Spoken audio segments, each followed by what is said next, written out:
Faithful men never see it coming, not because they're naive, but because loyalty blinds them to the quiet warnings. While you're busy protecting her, she's already rewriting the rules of connection. The tone changes, the schedule shifts, and before you even realize it, you're the last one to know the truth. In this video, I'll expose the 9 things faithful men always miss until it's too late. The silent red flags women hope you'll never notice. But first, hit subscribe, tap like, and tell me in the comments. What city are you watching from? I want to know where the sharpest men are tuning in tonight. Thing 1. You miss the moment. She stops asking for help. It never happens in a fight. It doesn't even happen in silence. It starts on an ordinary day. When she stops asking for your help, she used to hand you jars she couldn't open, ask you to check the tire pressure, or call you from the store to double-check what kind of coffee you liked. It wasn't about the task, it was about connection. But when she starts saying, "Don't worry, I've got it," that's not independence. That's withdrawal wrapped in politeness. You might think she's just becoming more capable, or that she's respecting your time. But emotionally, something else is happening. She's rehearsing what life feels like without depending on you. A woman doesn't cut the cord all at once. She loosens it quietly. First, she stops asking for help with small things, then with emotional ones. Gossip detail. A friend of hers might even laugh and say, "She's been so independent lately, fixing things herself, taking care of everything." They think it's empowerment. You'll think it's growth. But what it really is separation in disguise. Psychologically, this is called adaptive detachment, when someone starts preparing for a future without emotional reliance. She's teaching herself not to need your support, your presence, or your reassurance, not because she doesn't value them, but because she's subconsciously rewriting the balance of the relationship. You'll feel it in small, almost invisible ways. The way she brushes off your offers, the way she no longer shares frustrations from her day. She starts bottling it up, or sharing with others instead. And when you notice it and ask, "Why didn't you tell me?" she'll shrug and say, "It wasn't a big deal." But it was.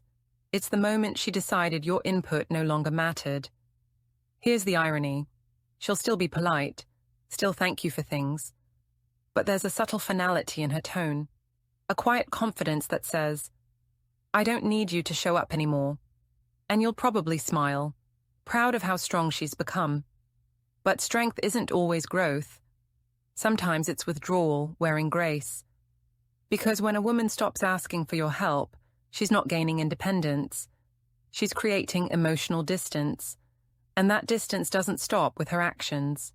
Soon, it starts rewriting the story she tells about the two of you. Thing 2. You miss the routine. That's no longer shared. It's not the big changes that give her away. It's the subtle rearranging of time.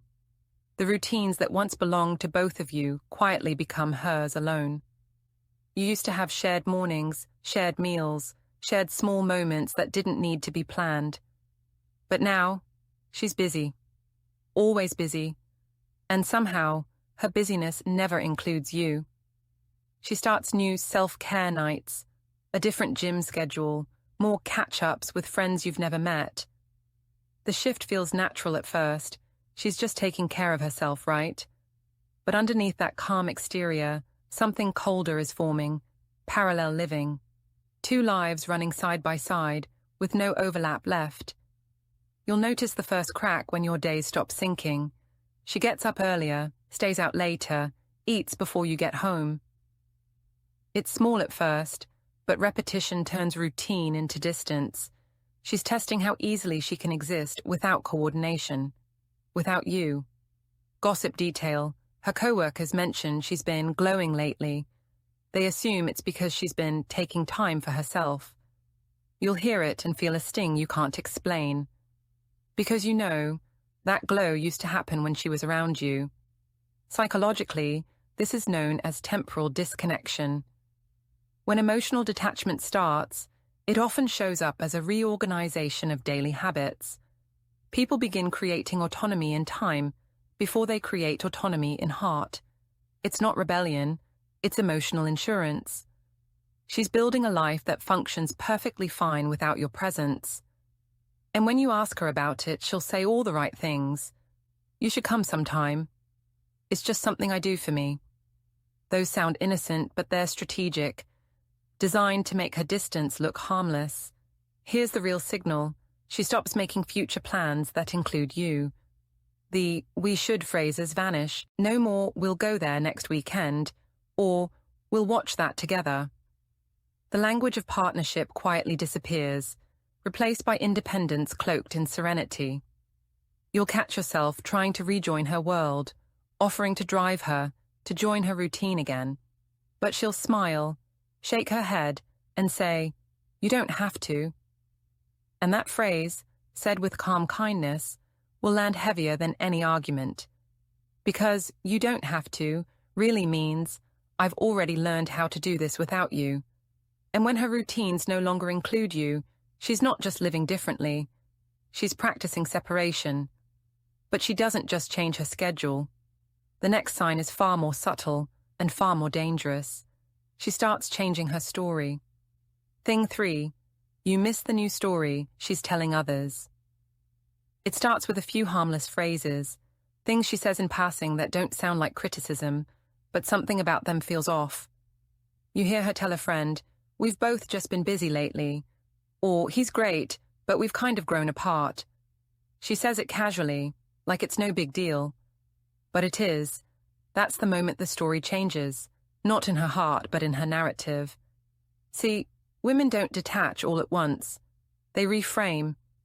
When she begins subtly rewriting the story of your relationship, she's not just describing what's happening.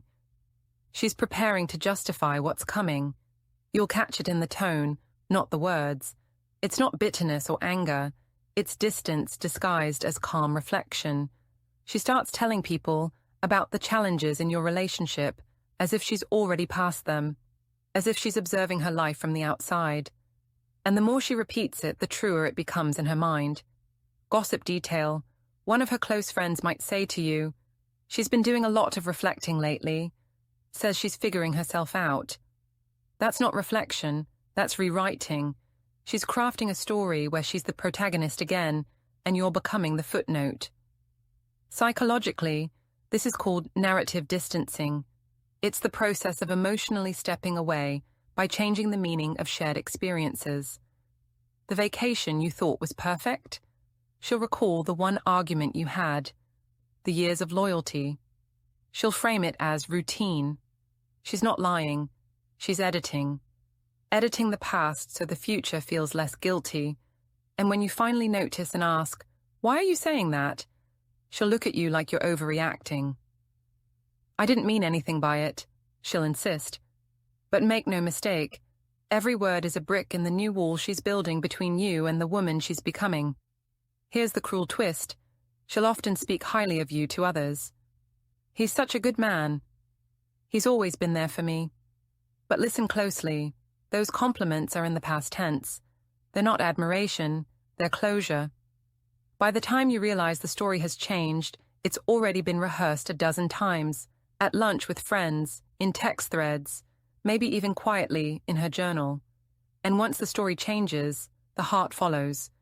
Because once she learns how to explain your relationship without emotion, the next thing she'll change isn't what she says, it's how she says it. Thing 4. You miss the change in her tone. Her words don't change, not at first. She still says, "Drive safe," or "Love you too," but something feels different. The warmth that used to live in her voice is gone. It's subtle, but it's there. A hollow tone where affection used to breathe. And you can't explain it logically, because she's still saying the right things. Yet somehow every word lands cold. Tone is the soul of emotion, and when a woman's heart starts detaching, her tone is the first thing that slips. It's not deliberate, it's a reflex. Her body refuses to fake what her heart no longer feels. You'll notice she starts sounding polite instead of tender. Her laughter feels thinner, shorter, like she's performing normalcy rather than experiencing it. Even her silences change. They're heavier, more distant. You'll catch yourself asking, "Are you okay?" And she'll reply, "Yeah, just tired." But you'll hear what she doesn't say. She's not tired, she's disconnected. Gossip detail. A mutual friend might casually mention, "She sounds so calm these days, so composed." They mean it as a compliment. But calm isn't always peace. Sometimes it's resignation. That composure is her emotional exit strategy, her way of controlling what she no longer wants to feel. Psychologically, this is known as affective flatness. It's what happens when someone suppresses emotional expression to avoid conflict or guilt. Her brain is protecting her by numbing what used to be instinctive warmth. She's not trying to hurt you. She's trying not to feel the weight of what's slipping away. The hardest part. You'll miss it at first because the change is tonal, not verbal. The same phrases that once sounded loving now echo with indifference. "I'm proud of you" starts to sound like, "I'm done explaining myself." You'll know the difference when you feel it, when every sentence leaves you a little colder. You might try to bring it back, make her laugh, plan a date, spark the energy again. But nothing quite lands. Her responses sound automated, rehearsed. You're speaking to the same person, but her emotional frequency has changed. That's the moment most faithful men overlook, when her voice becomes a mask. Because once her tone flattens, she's no longer expressing affection, she's performing it. And the performance doesn't last forever. Because the next clue doesn't hide in her words, it hides in the glow of her screen. Thing 5. You miss the phone that's always face down. At first it seems trivial. She used to leave her phone anywhere. The counter, the table, next to you on the couch. Now, it's always with her. Always face down. Always on silent. You tell yourself it's nothing. Everyone values privacy, right? But deep down, something doesn't feel right. Not because she's hiding something obvious, but because she's guarding something subtle. Her attention. The phone becomes the new wall between you. It's no longer just a device. It's a sanctuary, a space where she can exist without you watching. She says, "I just need to unplug." But she's scrolling. She says, "I'm answering messages." But she's smiling at the screen in a way you haven't seen in weeks. This isn't about betrayal. It's about reallocation. When emotional energy leaves a relationship, it doesn't disappear. It finds somewhere else to land. The phone is the perfect hiding place. Instant, private, invisible. You'll notice the new habits, the quick screen flip when you walk in, the mysterious notifications she dismisses, the do not disturb mode that never used to be on. She's creating a digital boundary, and you've quietly been moved to the outside of it. Gossip detail. Her best friend laughs one night, saying, "She's been glued to that phone lately. I can barely get a text back." They think it's funny. You don't. Because you know the difference between distraction and distance, and this isn't distraction, it's displacement. Psychologically, this is digital compartmentalization. It's the phase where someone emotionally separates their online self from their real-world partner.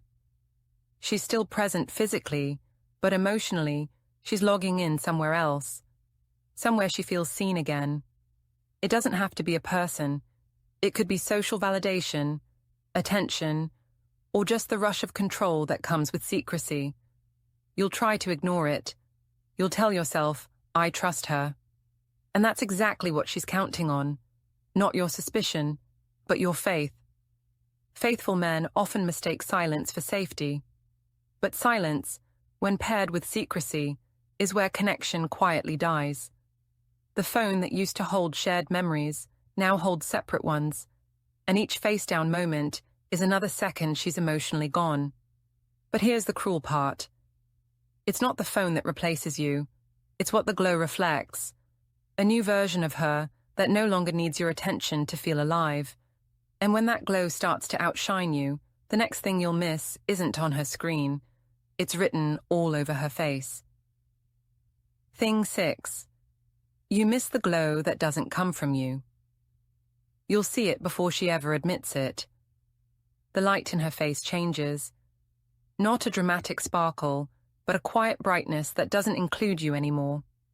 It's not about makeup, fitness, or new clothes. It's about energy. She's radiating again, but this time, it's not from your connection. It's from somewhere, or someone else. At first, you'll mistake it for happiness. You'll even feel relieved. She's in a better mood lately, you'll think, but what you're really seeing is emotional transference. Her redirecting attention, inspiration, and validation away from you. She's feeding on a new source of significance, something that reawakens her ego and sense of self. You'll notice she hums while getting ready, checks her reflection twice, or smiles at her phone longer than usual. You'll hear laughter in the other room, the kind that used to come easily when you were around. Now it feels borrowed. You'll ask, "What's so funny?" And she'll shrug. "Just something someone sent me." Simple words, but her tone says more. Gossip detail. Her coworkers start teasing her. "You've been glowing lately." She laughs it off, maybe even blushes. But that glow isn't random, it's emotional reactivation. When a woman's emotions reconnect elsewhere, her body follows.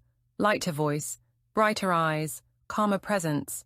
It's not about romance or attraction, it's about attention.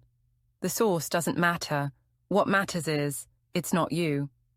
Psychologically, this stage is about energetic displacement. The loyalty of a faithful man blinds him to energy shifts. You assume the relationship's stable because there's no conflict, but stability can be the quietest form of abandonment. She doesn't argue anymore because her emotions are invested elsewhere, in new goals, people, or validation loops that don't involve you. You might even encourage it at first.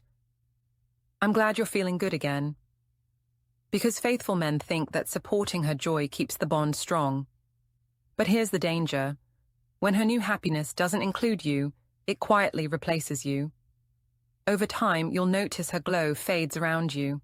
Her smile dims when you enter the room. Her laughter cuts short. She's not being cruel. She's just recalibrating her emotional state. You used to be her spark. Now, you're the reminder of what burned out. And when that glow no longer reflects your connection, it's not vanity, it's vacancy. Because the next thing you'll miss isn't her smile. It's the moment she stops appreciating you altogether. Thing 7. You miss the shift from gratitude to criticism. It happens slowly, like a leak in the walls you don't notice until the floor warps. The woman who used to thank you for the smallest gestures, fixing the light, making dinner, sending that midday text, now finds fault in everything you do. The same actions that once made her smile suddenly irritate her. You haven't changed. Her lens has. She's no longer seeing you as the man she appreciates. She's seeing you as the man she's outgrowing. And that's the tragedy faithful men rarely recognize. When gratitude dies, respect follows. It starts with tone. "You didn't have to do that," replaces "thank you." "Why would you do it like that?" replaces "I love that you always help me." Her words are calm, but her delivery is sharp. It's not anger. It's subtle contempt. You've become the mirror reflecting what she doesn't want to feel. Guilt, boredom, dissatisfaction. Gossip detail. Her close friend might mention over coffee. She says you mean well, but she feels smothered. That's how it begins. The soft rewriting of your loyalty into something overbearing. Your care becomes control. Your effort becomes evidence that she's losing herself. She's not actually suffocating. She's just desperate to justify her emotional distance. Psychologically, this is cognitive dissonance resolution. When a woman starts to detach, her mind can't handle the tension between her actions and your loyalty. So it reframes your goodness as a flaw. That way, she can detach without feeling like the villain. You'll start hearing phrases like, "You're always trying too hard," or "I just need space." She'll talk about wanting balance, peace, or independence. But what she really means is, "I need freedom from feeling guilty while you still care." Here's the painful truth. When she stops thanking you, it's not because you've done less. It's because your presence no longer validates her emotionally. You've become a constant reminder of what she's drifting away from. You'll try harder, of course. That's what good men do. You'll fix more things, buy thoughtful gifts, plan weekends. But the more you give, the colder she gets. Not because she hates you, but because your devotion now feels like pressure. And that's the moment you'll realize, love doesn't always end with betrayal. Sometimes it ends with apathy disguised as irritation. Because once she stops appreciating you, she's no longer seeking connection. She's seeking relief. But she won't explode. She'll go quiet. And that silence, it's not peace. It's the sound of the goodbye she's already rehearsing. Thing 8. You miss the calm before the goodbye. Most men think the end comes with shouting, tears, or slammed doors. But that's not how faithful men lose their women. The end comes quietly, disguised as peace. She's not fighting, not nagging, not even sighing anymore. She's just still. And you mistake that stillness for healing when it's really emotional resignation. The point where she no longer needs resolution because she's already decided to leave. Her calm is not comfort, it's closure. She starts agreeing with you more, but not because she suddenly sees your point. It's because she no longer cares to argue. The discussions that used to stretch into hours now end with a soft, "You're right," but her eyes don't match her words. You're not winning. You've simply lost her interest in fixing anything. You'll feel the shift in her habits too. She's around, but not present. She'll sit next to you, scrolling quietly, nodding when you speak, like a ghost of the woman who once couldn't stop sharing every thought with you. You'll tell yourself she's just tired, that things are calming down. But peace born of detachment isn't peace. It's absence pretending to behave. Gossip detail. Her sister might mention she seems so peaceful now. Or a friend will say, she's really in a good place. They don't realize that her peace isn't contentment, it's completion. She's not rebuilding with you, she's preparing for after you. Psychologically, this is the neutralization stage. The emotional anesthesia people use before departure. Her nervous system is shutting off attachment cues so she can walk away without collapse. She's not cold, she's self-preserving. It's what women do when they've cried every private tear and can't afford to feel anymore. Here's the cruel irony. This is when many good men finally relax. You think, we've turned a corner. The tension's gone. You start lowering your guard, believing the storm has passed. But you're not in calm waters. You're in the eye of it. You'll realize it when she stops saying we. When her sentences quietly turn into, "I'll figure it out, I'll see, I need to think." And that final pronoun shift from we to I is her subconscious whispering goodbye. You won't hear the door slam. You'll just wake up one morning and find her gone in every way that counts, long before she's actually left. But the final sign isn't in her silence. It's in the story she tells after she's already gone. Thing 9. You miss the rewrite of her past. By the time she reaches this stage, she's not angry, not bitter, just eerily calm. The tears are gone. The explanations are over. And in her mind, the relationship has already become something else entirely. A story she's rewriting to make peace with leaving. And here's the part that breaks most faithful men. She's not rewriting to punish you. She's rewriting to absolve herself. At first, it sounds harmless. You overhear her talking to a friend and she says, "We were struggling for a while," or "He's a good man, but we just wanted different things." Simple, balanced, emotionally mature. But the more you listen, the more you realize she's editing, not telling. She's taking moments that once meant everything and filtering them through a new lens. The lens of detachment. The vacations that once brought laughter. Now, we were just pretending things were fine. The late-night talks that once healed both of you. Now, we never really understood each other. The jokes, the memories, the quiet rituals, all rewritten as symptoms of something broken, and she'll say it so gently, you won't even hear the knife twisting. Gossip detail. Her best friend might whisper, "She told me she feels like she lost herself in the relationship." That's the new storyline. The "I needed to find myself" narrative. It's not that she resents you, it's that she needs to redeem herself. Because deep down, even if she knows you were good to her, she can't carry the guilt of being the one who emotionally checked out first. So she rewrites you into the version that makes leaving feel justified.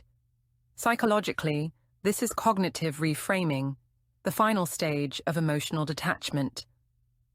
The brain can't handle the conflict between loyalty and loss, so it reconstructs the past until it feels safe.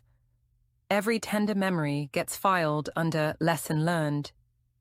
Every mistake becomes evidence that she was right to pull away. And the cruelest part, she'll start to sound like a narrator telling someone else's story. You'll hear her describe your relationship with a detached nostalgia, soft, distant, almost affectionate, but void of connection. She might say things like, "He really did care about me," or "He's a great guy, I just wasn't happy." And those words, polite, composed, almost kind, will hit harder than any argument ever could. That's when you'll realize you're no longer her partner. You're her past tense. You're not the man she's talking to, you're the man she's talking about. You'll want to correct her, to remind her of what it really was, the laughter, the late nights, the way she once looked at you. But you can't win a debate against a memory she's already rewritten. She doesn't believe her version because it's accurate. She believes it because it's easier. And once she starts telling that new story, to her friends, to herself, maybe even online, it becomes truth through repetition. The more she says it, the more real it becomes. You're no longer the love of her life. You're part of her journey. And that's the final heartbreak faithful men never see coming. You don't lose her when she walks away. You lose her the moment she changes the story and erases your name from the happy parts. See you in the next video.